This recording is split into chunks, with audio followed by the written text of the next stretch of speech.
Hey guys, welcome to Solo ReacTalk. Today is Warcraft Monday, and I'm going to be reacting to a audiobook video called World of Warcraft Chronicle Volume 1, Chapter 1. Yes, I've been wanting to react to these audiobooks from World of Warcraft for some time now. I've even had some suggestions from other people who watch my World of Warcraft videos, and I've decided let me start with this one first, and next week Monday I probably will continue on with the audiobooks, depending on how this video goes with you guys, whether I should continue reacting to these audiobooks or should I do something else. You guys can tell me in the comment section. But if you want to check out my other World of Warcraft or Warcraft Monday videos, remember the playlist card will be at the top. Just click on it and you'll be able to access them. Okay, let's start with the audiobook. 3, 2, 1, go.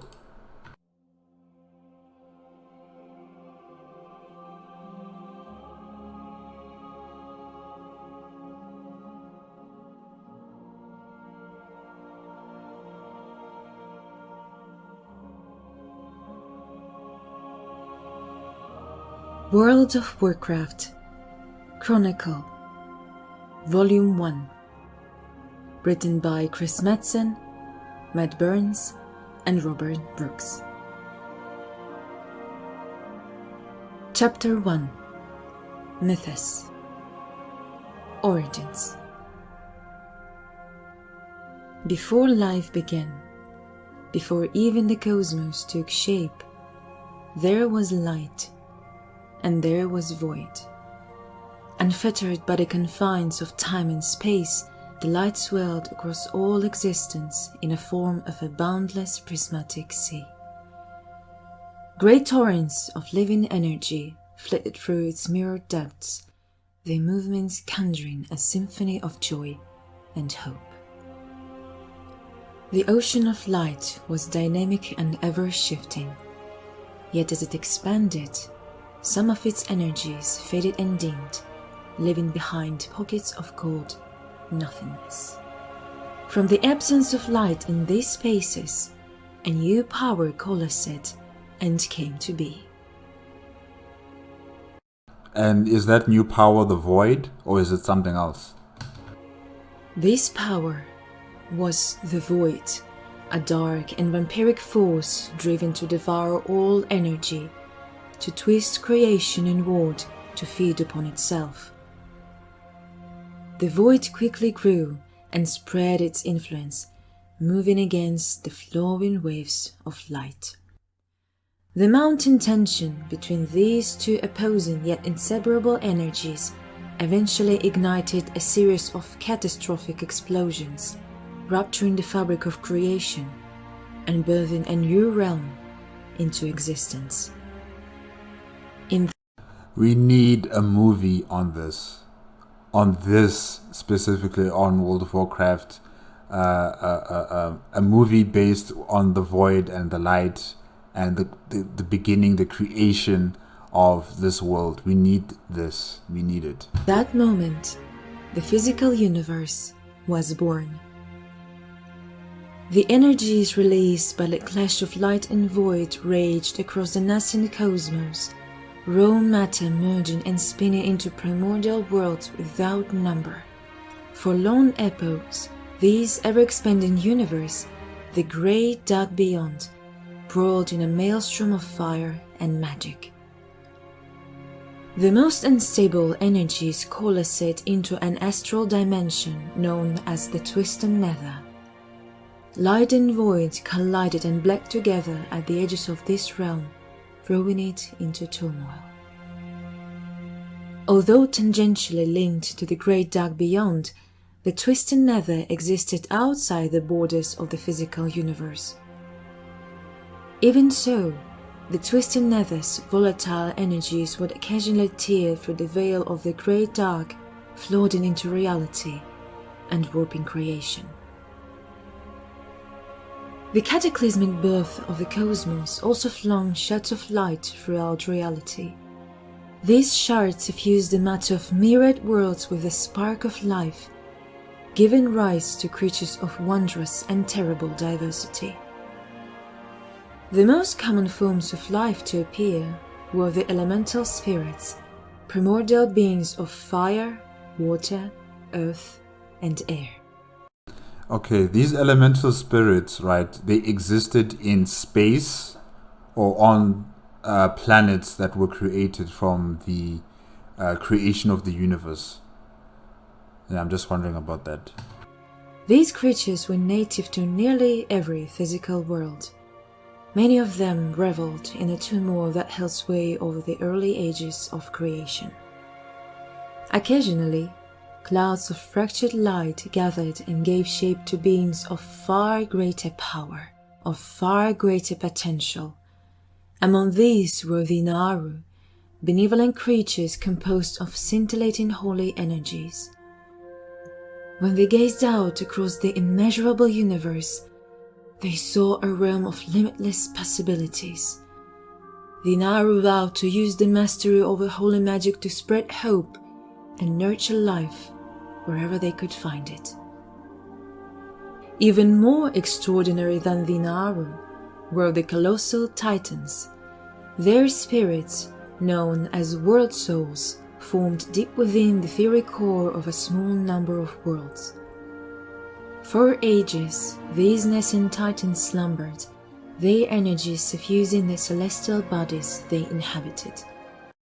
Okay, before I continue, so the oldest living creatures were the elemental Titan, creatures, right? Like fire, earth, water, and air. And then came the Naru. Those are the second oldest. And then thirdly, it will be coming the colossal Titans. When the Titans finally awoke, they did so as living worlds. Cosmic winds howled across their gigantic forms, bodies shrouded in a cloak of stardust, skin crisscrossed with silvery mountain peaks, oceans shimmering with latent magic. And why can't we have this in a movie? Really? I mean, just imagine it. You're witnessing the birth of a Titan. Really, we should have like a cinematic or a movie based on this mythology, on this lore, on how the universe was created and how these different entities started coming into being. Really, it would be amazing. With eyes that shone like brilliant stars, they observed the fledgling cosmos and became enraptured by its mysteries. Whereas the Naru set out to safeguard life, the Titans embarked on a different journey. They wandered the distant corners of the great dark, searching for others of their kind. This grand, far-reaching voyage would one day alter the course of creation and shape the destiny of all living things.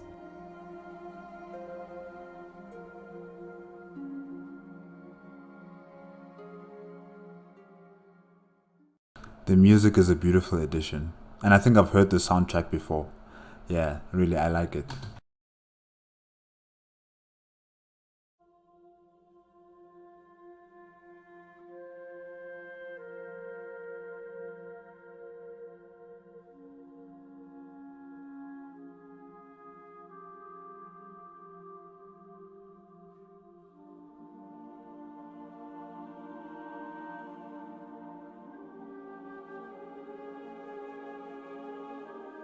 The Titans and the Ordering of the Universe. No one knows when or why the first Titan awoke, but legends hold that his name was Aman'Thul.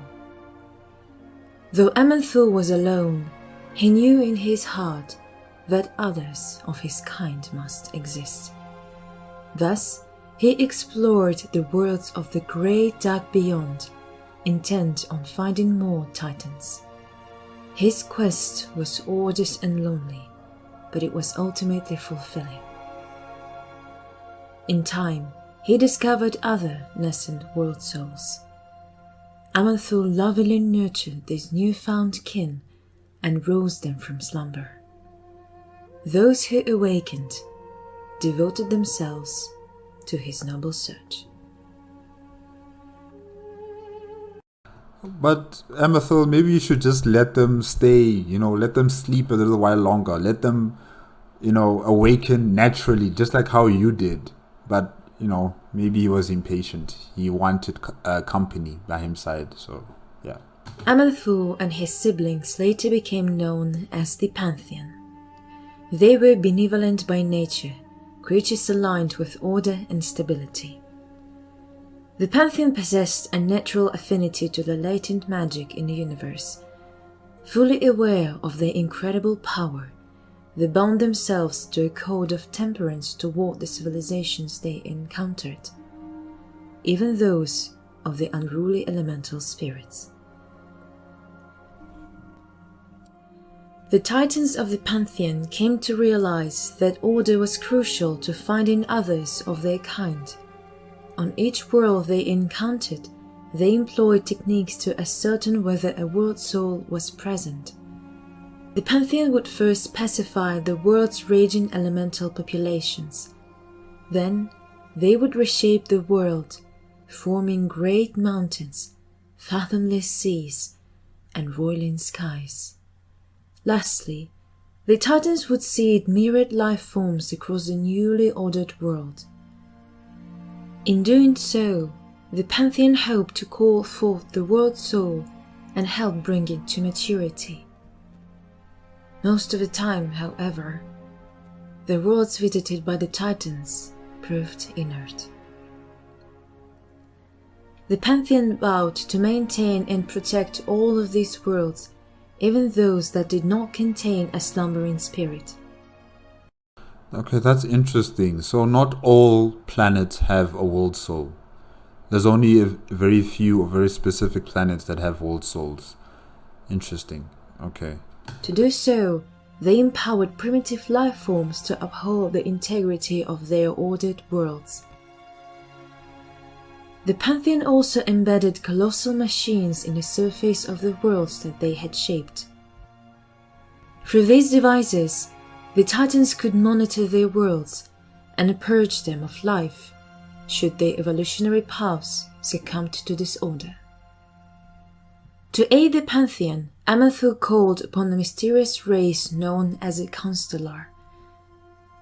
These celestial beings observe the many worlds ordered by the Titans, staying vigilant for any sign of instability. When it was necessary, the Constellar could initiate a fail-safe procedure to score life from a world in the hopes of resetting its evolutionary process. Over the ages, the Pantheon discovered fewer and fewer world souls, yet they remained undaunted. They knew that the universe was vast beyond measure, and even after epochs of exploring the stars, they had only plumbed but a small corner of creation. Unbeknownst to the Titans, land forces were also hard at work in the distant reaches of a great dark. Like I said before, maybe the Pantheon should have been patient, especially like the first Titan. He should have been patient. He should have waited for his siblings to awaken from their slumber. He shouldn't have tried to rush them. Really just wait for them. They will come when they are ready.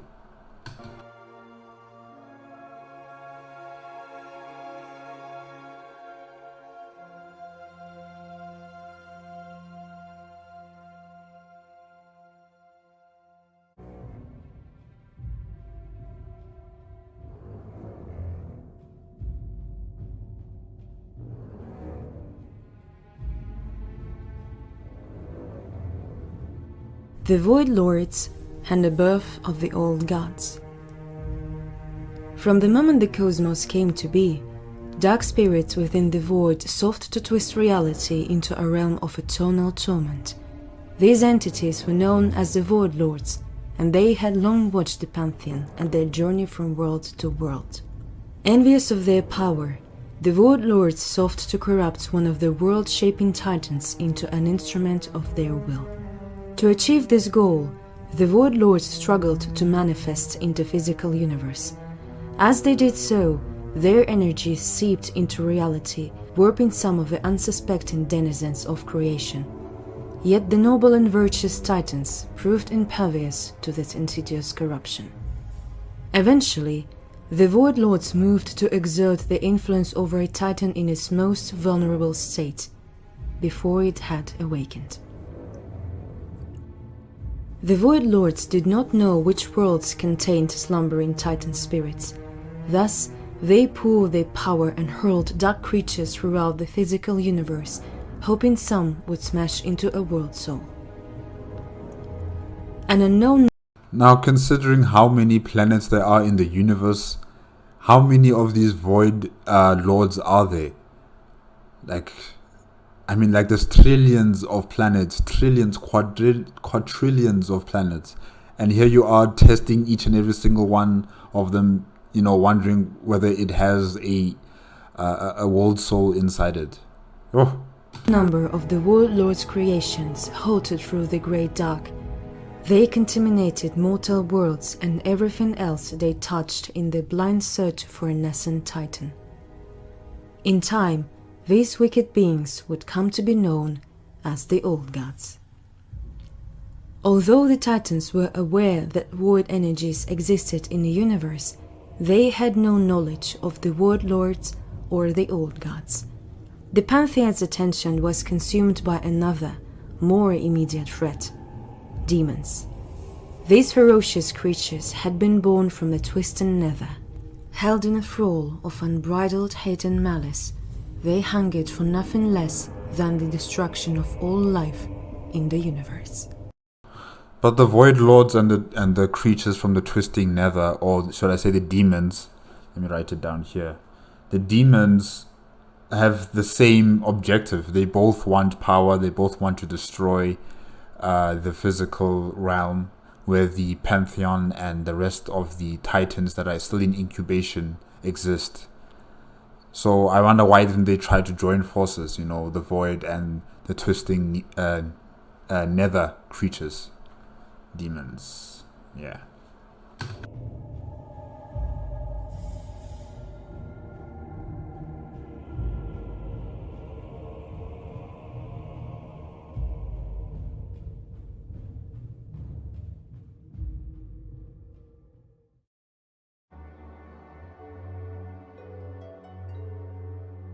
The rise of demons.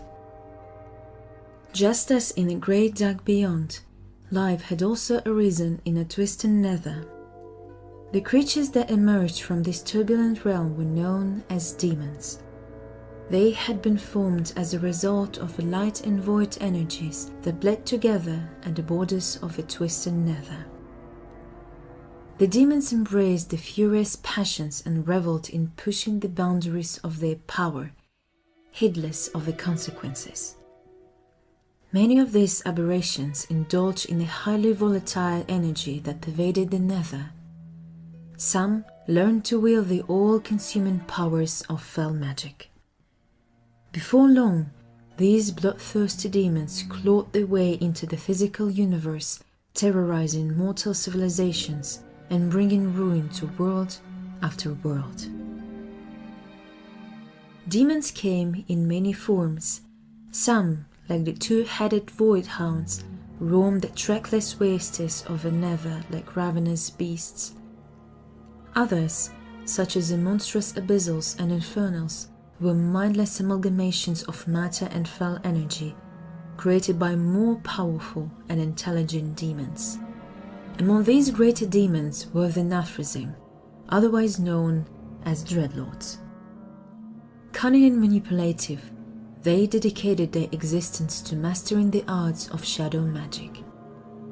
The Nathrazim relished infiltrating mortal civilizations, sowing unrest and turning nation against nation. As these societies devolved and crumbled from within, the Nathrazim would corrupt their populations, twisting innocence into new and horrific breeds of demon. And all of this is before Sargeras, right? Sargeras only, I think he found foul magic, probably once visiting the twisting nether, maybe, I don't know how he came associated with the foul magic. I'm just assuming that he only realized of its existence and how he could use it for his own plans once he visited the twisting netherworld or universe, or or maybe the demons came to him and started corrupting him with the foul magic. I don't know. We'll find out here. Mighty Annihilin, or Pit Lords, took a more direct approach to conquering worlds. These monstrous butchers existed only to brutalize and torture the mortals who crossed their path. The Pit Lords often enslaved the lesser demons that stalked the nether, using them as fodder to besiege the mortal civilizations of the great dark beyond. The Pantheon soon learned of the demonic incursions that flared at the far corners of creation. Fearing that these demons would disturb the Pantheon's quest to find and awaken other world souls, the Titans dispatched their mightiest warrior, the noble Sargeras. Without hesitation, the great-hearted Titan set out and pledged he would not rest until he had cleansed the universe of all demonic influence.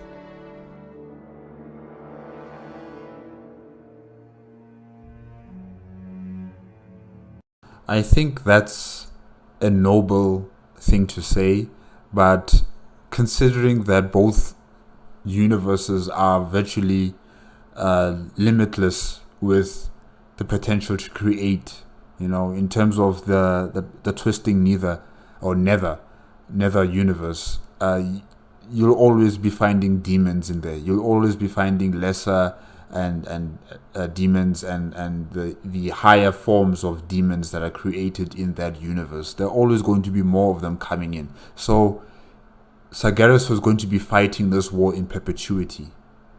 There would be no rest. Very interesting.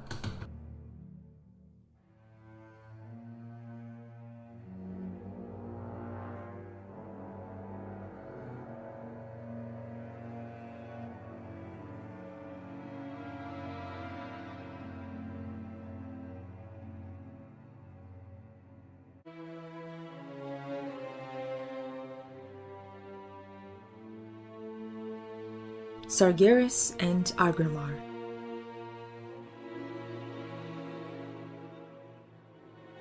Even among the extraordinary members of the Pantheon, Sargeras displayed unmatched courage and strength.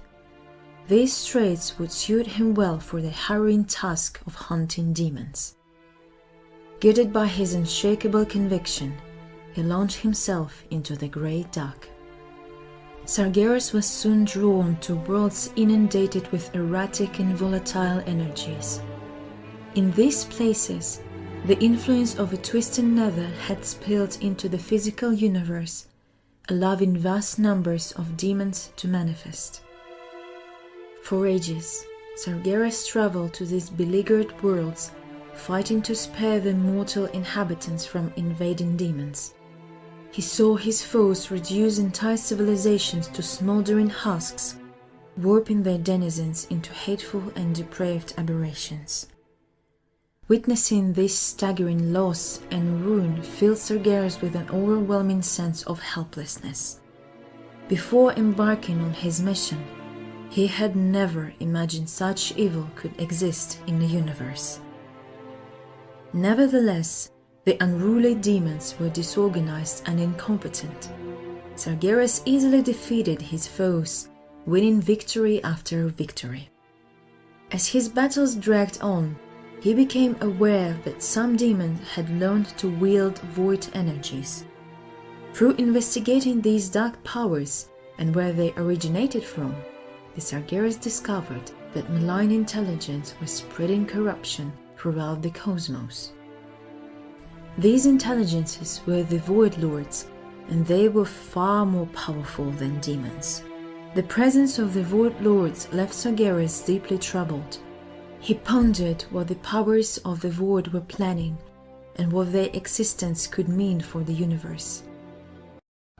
And like I said before, when I was asking why don't the Void Lords as well as the demons from the Twisting Nether join forces together.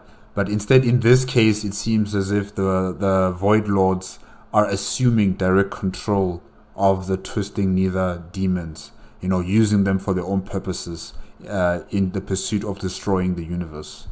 So yeah, quite interesting. Despite his unsettling discovery, Sargeras continued waging his war on demons. The work of the Pantheon progressed without hindrance. They searched for nascent titans, ordering new worlds in the process. And also what I find interesting is that they sent Sargeras alone to deal with the Void Lords and with the demons from the Twisting Nether. They didn't send someone else to support him.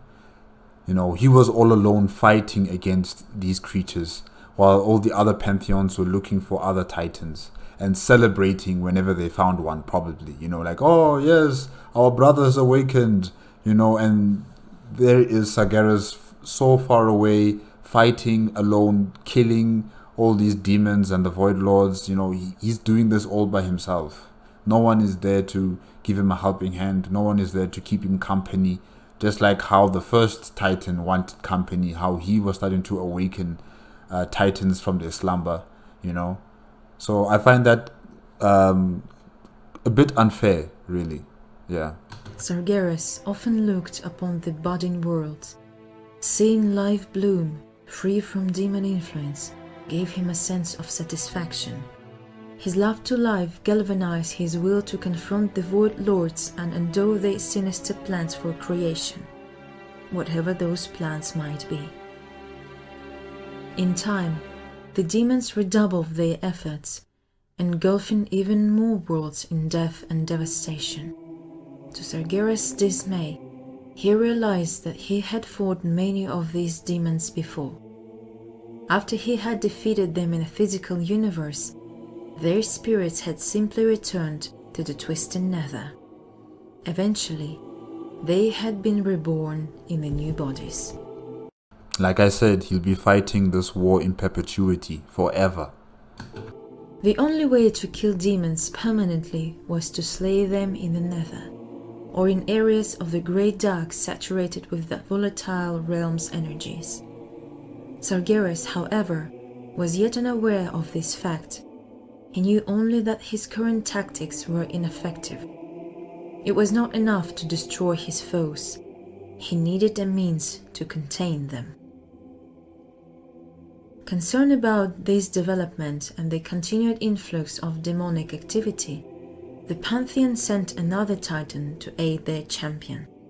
His name was Aggramar, and though he was inexperienced in battle, he proved a quick study. He earned Sargeras' admiration and became the Titan warrior's trusted lieutenant. For many millennia, they fought shoulder to shoulder, an impenetrable bulwark against the ravaging demonic onslaught. With Aggramar able to hold his own in battle, Sargeras had time to closely study the properties of the Twisted Nether and find a way to contain demons. So, I'm sorry for that. So these guys, these Titans, were they fighting in their original form? The super giants that we see them as in World of Warcraft, or did they shrink themselves down to the size of a human, maybe, on the planet, and then they fought against the demons on the planets, individually like that? Because I'm just wondering, how did they fight against them, really? Yeah. Hadn't yet grasped the volatile realm's full scale, he had learned how to manipulate and shape some of its energies. Sargeras used this knowledge to forge a prison within the Nether. Did this guy use foul magic? He started using foul magic, right? Known as Madam, the plane of banishment, it would act as impregnable pocket dimension from which nothing could escape. No longer would demons be reborn after defeat. Now, they would be contained within this prison, where they would languish for all eternity.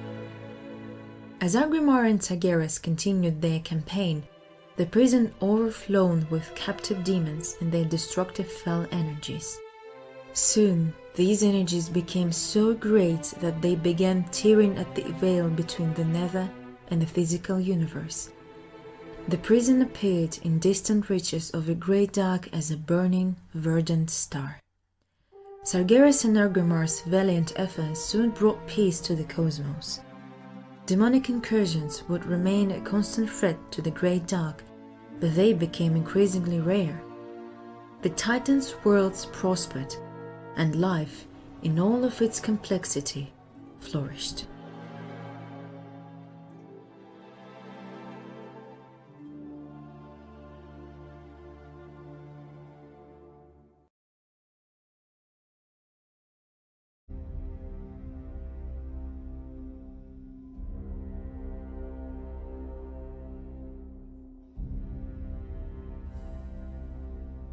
The Will of the Void.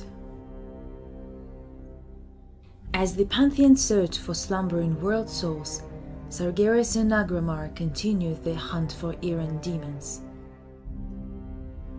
The two champions agreed that they could protect more worlds if they worked apart, only calling on each other for aid in times of dire need. Thus, they went their separate ways. It was during this epoch that Sargeras discovered the full horror of the Void Lord's plans. He was drawn to a remote corner of the Great Dark, where cold void energies radiated out from a black and desiccated world. There, Sargeras found enormous beings he had never seen, festering across the world's surface.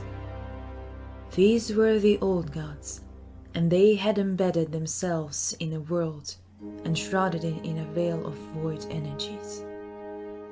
With growing horror, Sargeras realized that this was not just any world. He heard the world's soul dreaming within its core. But these were not the joyous dreams Sargeras recognized from other world souls. They were dark and horrific nightmares. The old god's tendrils had burrowed deep, enveloping the slumbering Titan's spirit in shadow. A conclave on Nathrazim had also discovered this black world. They came to dwell among the old gods, basking in their dark power. Sensing their evil, Sargeras captured and ruthlessly interrogated the Nathrazim. The broken demons revealed what they had learned about the old gods and the intentions of the Void Lords. If the powers of the Void succeeded in corrupting a nascent Titan, it would awaken as an unspeakably dark creature. No power in creation, not even the Pantheon, could stand against it. So it would become like a hybrid, a Titan Void creature. Yeah, no, that would definitely be a nightmarish creature that I don't think anyone could match up against and win, maybe. In time, the warped Titan would consume all matter and energy in the universe, bringing every mode of existence under the Void Lord's will. Sargeras, the undefeated champion of the Titans, knew fear for the first time. It dawned on him that just as the Pantheon had been searching for world souls, so too had the Void Lords. Sargeras had never dreamed that void energies could so utterly consume a slumbering Titan. Yet the proof was right before his eyes. Rage and anguish burned through Sargeras' soul. He smote Nathrazim with a single blow, his fury so great that he utterly obliterated the demon's forms. Sargeras turned his attention to the black world itself. His heart ached with sorrow, for sorry, I just remembered how Sargeras, summoned his blade and, stabbed it through Azeroth, going straight down to the world soul. So yeah, I think he's gonna do something similar to the planet right now. He knew there was only one way to stop the Dark Titan from rising. With a heave of his blade, Sargeras split the world into two. The resultant explosion consumed the old gods and their energies, but it killed the nascent Titan as well. Sargeras immediately returned to the rest of the Pantheon and summoned Aggramar to his side. Before the gathered Titans, Sargeras recounted his discoveries. The other Pantheon members were stunned by what they had learned, but even more so by Sargeras' rash action.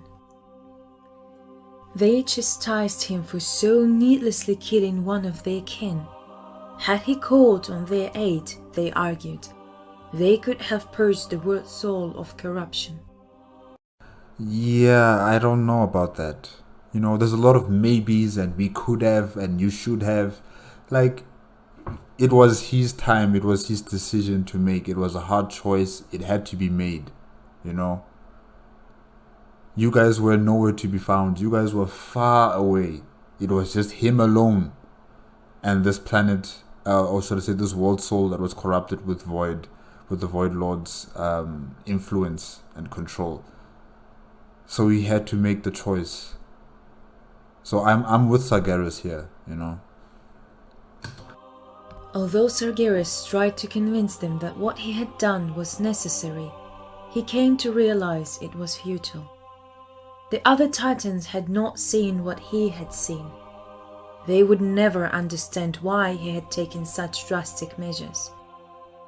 Apart from Aggramar, the other Titans had no first-hand knowledge of the Void or demons. Like I said, these guys were nowhere to be found. The rest of the Pantheon, they were busy celebrating and partying and looking for other Titans. They don't really know what's going on with the Void Lords and with the creatures from the twisting netherworld. You know, they don't know about the demons. They don't know what they're doing to planets. They don't see the horrors and the trouble and the destruction that these creatures are creating on these worlds that are populated with a world soul, you know. So to them, what they value the most is the Titan that is slumbering in the planet. They don't really understand what it means if that planet awakens with a void imbued power in it, you know, like a hybrid. They don't care about that. What they care about is finding their lost brethren. They could not fathom the depths of such malice and corruptive power. Heated arguments flared between Sargeras and the rest of the Pantheon concerning how best to deal with the threat posed by the Void Lords. Above all, Sargeras feared that if the old gods had corrupted one world soul, they might have corrupted many others as well. It might be too late to stop them. Sargeras expressed his growing fear that existence itself was already flawed, an idea that he had come to terms with following his encounter with the old gods. Only by burning away all of creation could the Titan stand a chance of thwarting the Void Lord's ultimate goal. And that's where he lost it.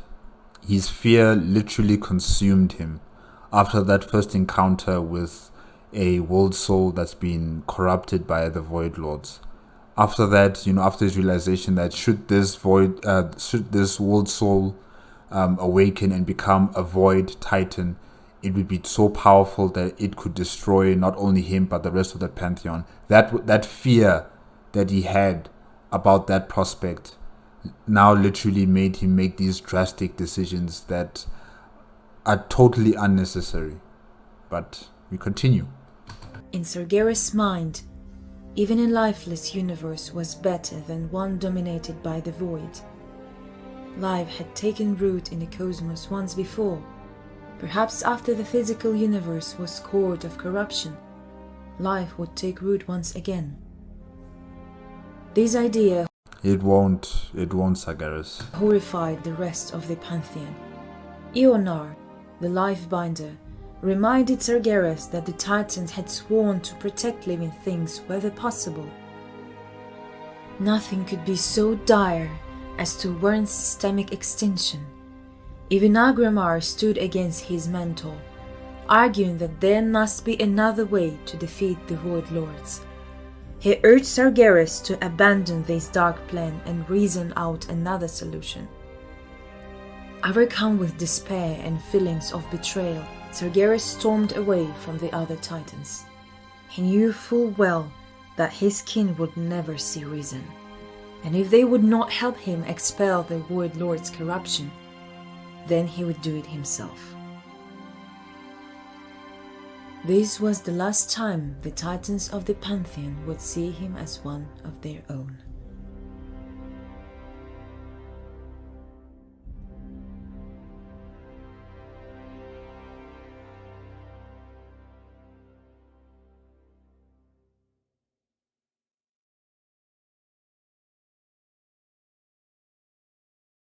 The colossal Titans, their spirits known as world souls, formed deep within the fiery core of a small number of worlds. For ages, these nascent Titans slumbered, their energies of fusing the celestial bodies they inhabited.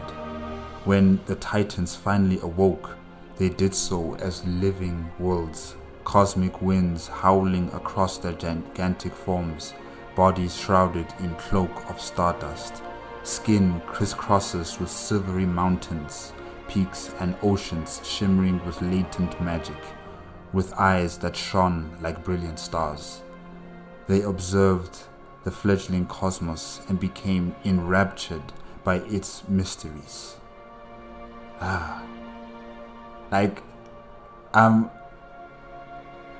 I don't know what to say. Like the Naru, yes, they had a very nice beginning, but it was not as eventful as the Titans. And the elemental spirits also, they had a very interesting beginning, you know, them being the first creatures on planets. That is quite important, but they didn't really have a beginning that was so amazing like the Titans. Really, I really did enjoy how the Titans were born, you know. I'm just wondering, in the game, they didn't really show it like that. You know, in the game, the Titans weren't creatures that were, where is it here? Yeah, that were like living cosmic winds howling across this gigantic form, bodies shrouded with cloak of stardust. You know, we didn't see that in the game. In the game, they looked more humanoid and, they were giant, of course, the Titans, but, you know, they weren't really cloaked in stardust. They didn't look like creatures of the stars, you know. They just looked very much like you and I, you know. Or should I say creatures of World of Warcraft, you know. Their skin wasn't filled with mountainous features and water or seas of magic, you know, and their eyes shining so bright like stars, you know. They didn't really have that characteristic to it. In the novel or in the book, it's different from how they present them in the game. And I quite like how they present them in the novel or in the book, in this audio book of Mythos Chapter 1. It's Chapter 1, right? Yes, Chronicle Volume Chapter 1. Yeah. But guys, I guess that's it. Sargeras really was consumed by fear. He was consumed by a potential future that could happen.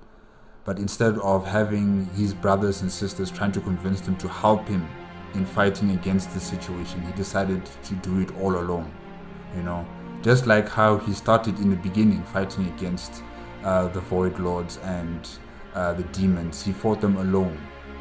And he believed that he had the answers all by himself. He thought that he could do this all by himself.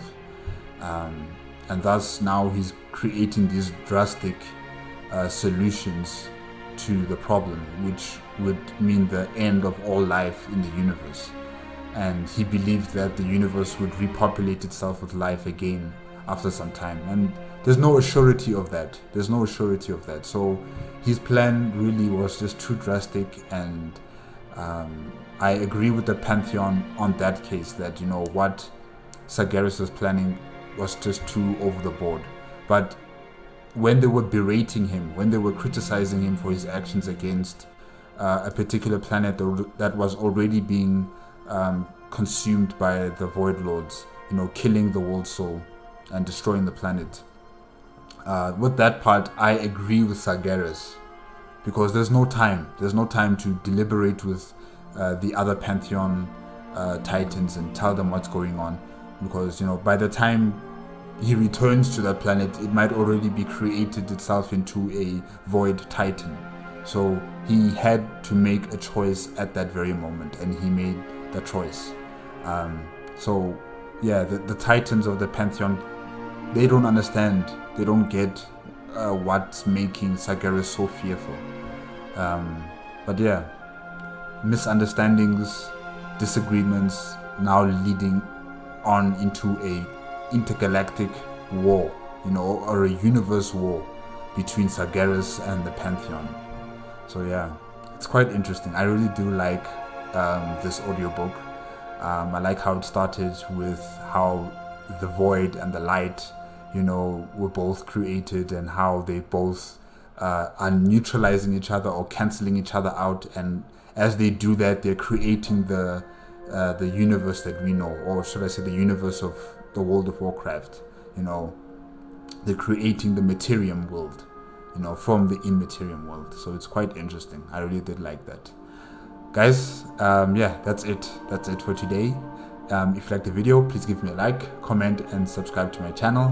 Click on the notification bell if you want to be up to date with my latest videos, and I'll see you next week, Monday, with another audiobook. Hopefully it will be from chapter 2, maybe.